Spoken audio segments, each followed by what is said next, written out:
সূর্য আর চন্দ্র দুজনেই আকাশের অমিত চিহ্ন, দুজনেই প্রকাশ বিস্তার করে, কিন্তু সবসময় দুজনের তুলনা করা হয়।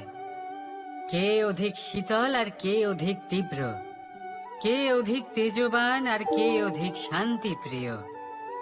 এবার এই তুলনা করা কি উচিত কাজ? কখনোই না। কারণ এই দুজনেই যতই প্রকাশপুঞ্জ হোক, কিন্তু এই দুজনেই ভিন্ন। দুজনেরই নিজের নিজের মাহাত্ম্য আছে, আর দুজনেরই নিজস্ব সময় আছে আলোকিত হওয়ার। তাই এদের তুলনা করা অনুচিত। ঠিক সেইভাবেই আমাদের জীবনেও তুলনা করা অনুচিত হবে।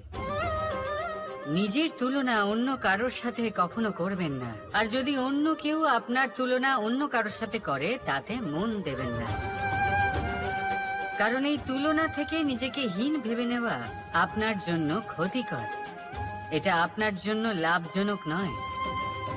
শুধু চেষ্টা করতে থাকুন, নিজেকে বিস্তার করতে থাকুন, আর অপেক্ষা করুন সঠিক সময়ে। কারণ সঠিক সময় আসলে আপনি নিজের গুণ, নিজের দক্ষতা অবশ্যই দেখাতে পারবেন। রাধা রাধা। জীবনে সবাই মহান হতে চায়, সবাই বড় হতে চায়, কিন্তু বড় হয় কিভাবে?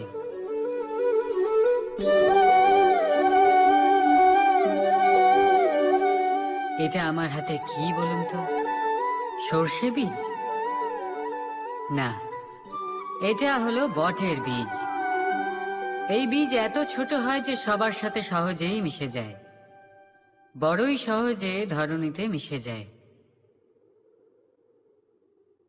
কিন্তু যখন এটা বৃক্ষরূপে বড় হয়, আর তারপর যখন পড়ে যায়, সমস্ত পরিবেশকে কাঁপিয়ে দেয়।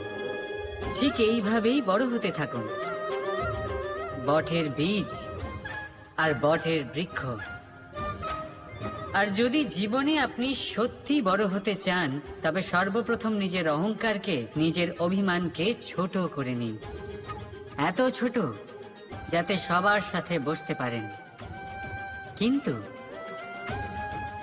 অন্তর থেকে এত বড় হয়ে যান যাতে যখন আপনি উঠবেন তখন কেউ যাতে আর বসে না থাকতে পারে। রাধা রাধা।